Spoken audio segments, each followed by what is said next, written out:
ছাত্রলীগের রাজনীতি নিষিদ্ধ করেছে। তা এখন আওয়ামী লীগের যেই ফেসিবাজি চরিত্র এবং তাদের যেই কর্মকাণ্ড গত 15 বছরে, এটা যদিও কোনো সার্ভে নাই, আমি জানি না বাংলাদেশের অনেক মানুষই মনে হয় আওয়ামী লীগের রাজনীতির নামে যেগুলো করে আর আওয়ামী লীগ সেগুলোর মানে পুনরায় দেখতে চায় না। তারা জানে যে আওয়ামী লীগ যদি কোনো না কোনো ফর্মে যদি কোনো জায়গায় বসে সে একই আচরণই করবে।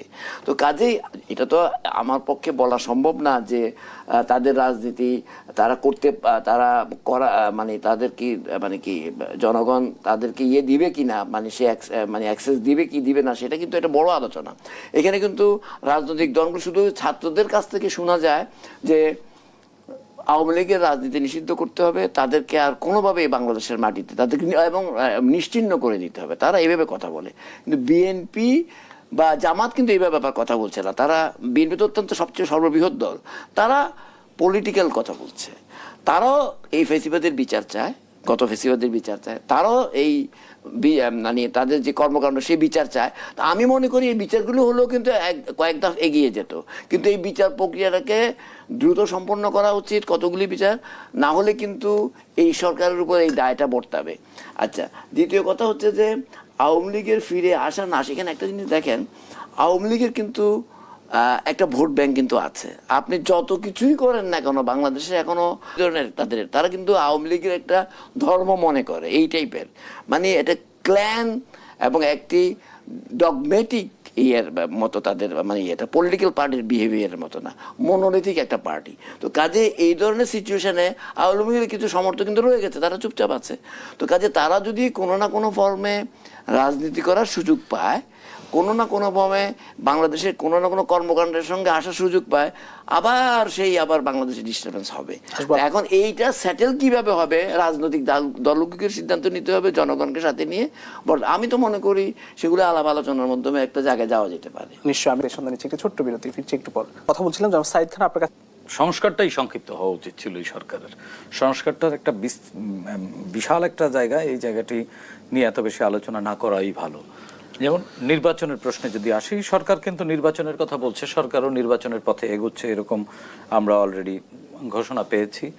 এখন স্থানীয় সরকার নির্বাচন না জাতীয় সংসদ নির্বাচন আগে হবে, সেটি নিয়ে এক ধরনের বিতর্ক তৈরি হয়েছে, এক ধরনের ধোঁয়াশা তৈরি হয়েছে। আপনি জানেন যে স্থানীয় সরকার নির্বাচন, আমি যে কথা বলছিলাম বিরতিতে যাবার আগে, যে সবচেয়ে বড় ইলেকশন এটি এক ধাপে করা সম্ভব না, সেটি অন্তত 4টি ধাপে এই ইলেকশনটি অনুষ্ঠিত হয়। এখন এই 4 ধাপের ইলেকশন শেষ করতে হলে সরকারকে মিনিমাম 1.5 থেকে 2 বছর সময় নিতে হবে। তার মানে কি 1.5-2 বছর পরে আপনি জাতীয় সংসদ নির্বাচনের কথা ভাবছেন? এটি কিন্তু এক ধরনের প্রশ্ন রেইজ করেছে, যেটি কিন্তু এখনো অমীমাংসিত। সুতরাং এরপরে আবার যদি জাতীয় সংসদ নির্বাচন করতে হয়, সেটির জন্য আরো 6 মাস সময় লাগবে। তার মানে 2 থেকে 2.5 বছরের একটা টেনিউর যে নির্বাচনী প্রক্রিয়া শেষ করতে, এই জায়গাটি কিন্তু রাজনৈতিক দলগুলো মানছেন না, যেই কারণে অন্তর্বর্তী সরকারের সাথে রাজনৈতিক দলগুলোর এক ধরনের দূরত্ব এবং অনাস্থা দুটি তৈরি হয়েছে। আরেকটি বিষয় যেটি আমি বিষয়টি বলতে চাচ্ছি, যদিও আপনি সবুজ ভাই প্রশ্নটির উত্তর দিয়েছেন, আমি এই যুক্তিকে সমর্থন তখনই করি যখন এটি আদালতের মাধ্যমে আসবে। কারণ যেহেতু এখনো পর্যন্ত সরকার প্রজ্ঞাপন জারি করে যেমন ছাত্রলীগকে নিষিদ্ধ করেছে সন্ত্রাসী সংগঠন হিসেবে, ওরকম কোনো প্রজ্ঞাপন দেয়নি। সুতরাং এটি আদালতে যে আওয়ামী লীগের যে শীর্ষ নেতৃবৃন্দ বা আওয়ামী লীগের যারা দায়িত্বশীল ছিলেন, তাদের নানান অপরাধে এই মুহূর্তে বিচারাধীন রয়েছে। আদালত যদি তাদের অপরাধের বিচার করে, সেক্ষেত্রে আওয়ামী লীগ কিন্তু সেই সাংগঠনিক দক্ষতা বা সেই সাংগঠনিক শক্তি ধরে রাখতে পারবে না। এরপরে আদালতের মাধ্যমেই কিন্তু এই বিষয়টি ফয়সালা হওয়া উচিত। সুতরাং বহুদলীয় গণতন্ত্রে কোনো রাজনৈতিক দলকে নিষিদ্ধ করে সমাধানে পৌঁছানো যাবে না। এবং সর্বশেষ যে বিষয়টি আপনি প্রশ্ন করেছিলেন, প্রশ্নটি একটু আবার করুন। সংস্কার কত দূর? সংস্কার আসলে চলমান, সংস্কার চলবে, 100 বছর পরেও চলবে, কিন্তু সংস্কার সীমিত করা উচিত। সংস্কারের প্রক্রিয়া এগুচ্ছে, যে গতিতে এগুচ্ছে, একটুও সংস্কার হবে বলে আমার মনে হয় না।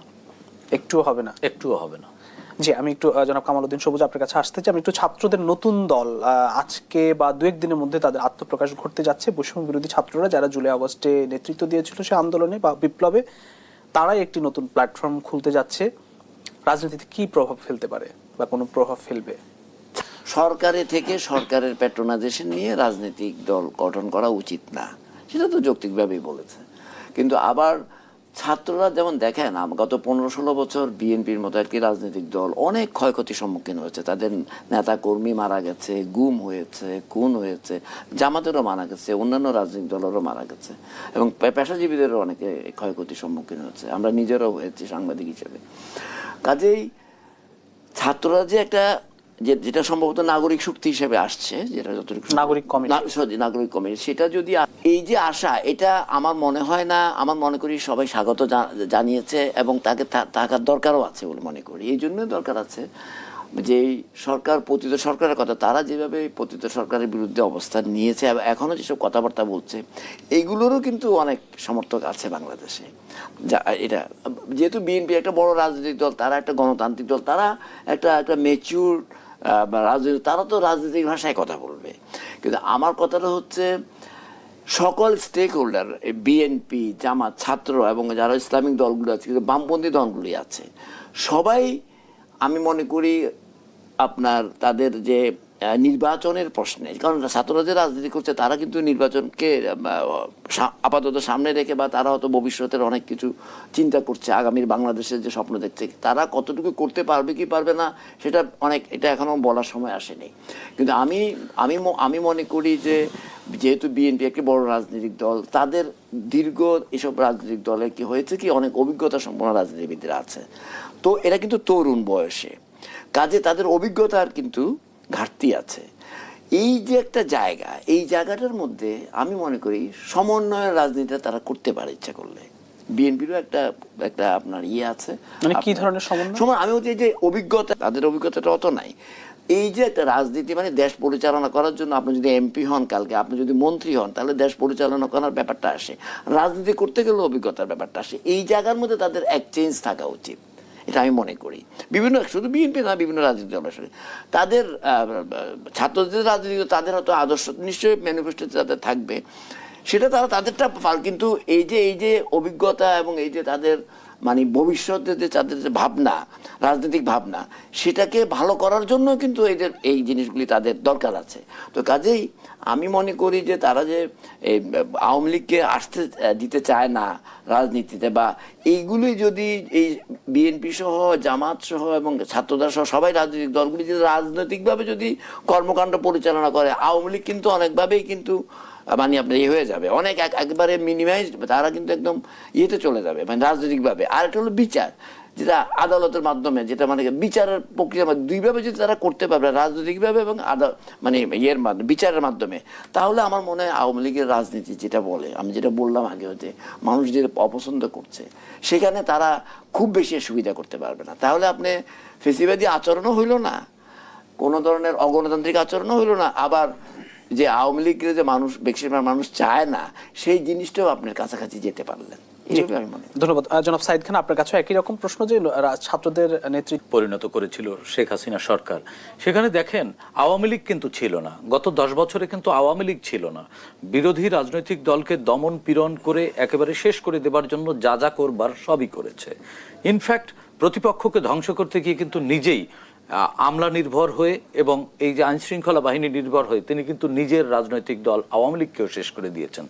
এই যে বিরাট একটি রাজনৈতিক শূন্যতা তৈরি হয়েছে, এই শূন্যতা পূরণ করবার জন্য গণতান্ত্রিক রাষ্ট্রের গণতান্ত্রিক শক্তি হিসেবে এই ছাত্ররা যদি নতুন রাজনৈতিক দল নিয়ে আসে, সেটিকে আমি নাগরিক হিসেবে সাধুবাদ জানাই। এবং আমি ছাত্রদের প্রতি আহ্বান জানাবো, তারা যেন সুষ্ঠু ধারার রাজনীতি করে বিকশিত হয় এবং বড় শক্তি, বড় রাজনৈতিক একটি প্ল্যাটফর্ম হয়, এবং সেটি হবার সুযোগ রয়েছে। কারণ গত 15 বছরের দুঃশাসন দেখে দেখে সাধারণ নাগরিকরা কিন্তু ক্ষুব্ধ, এক ধরনের রাজনীতি বিমুখ হয়ে গেছে। সেই জায়গা থেকে জুলাই গণ অভ্যুত্থানের মাধ্যমে এই দেশের প্রতি দায়বদ্ধতার জায়গা থেকে এবং দেশপ্রেমের জায়গা থেকে একটি প্রজন্মের মধ্যে কিন্তু দারুণ রাজনৈতিক সচেতনতা। রাজনীতি কি সুস্থ ধারা ছিল এবং গত 15 বছর তো রাজনীতি ছিল না, কিন্তু জুলাই গণ অভ্যুত্থানে কিন্তু দেশপ্রেমের জায়গা থেকে একটি প্রজন্ম যে ঘুরে দাঁড়িয়েছে, রুখে দিয়েছে দুঃশাসনকে, সেই জায়গাটি কিন্তু রাজনৈতিক, সেটিই কিন্তু একটি আপনি রাজনীতি। আপনি আপনি জনগণের আকাঙ্ক্ষার কথা বলছেন, কিন্তু মানুষের কিন্তু সুস্থ সংস্কৃতির রাজনীতির আকাঙ্ক্ষাও কিন্তু এখন রয়েছে। ছাত্ররা যদি সেদিকে ফিরছি এখন আমরা। ছাত্ররা যদি সুষ্ঠু ধারার রাজনীতি করতে পারে, এবং বিএনপি জামাত সহ যারা ফ্যাসিবাদের বিরুদ্ধে লড়েছে তারা কিন্তু পরীক্ষা দিয়ে এই মানুষের কাছে টিকে গেছে, তারা কিন্তু রাজনীতি, গণতান্ত্রিক রাজনীতি চর্চা করেই টিকে গেছে।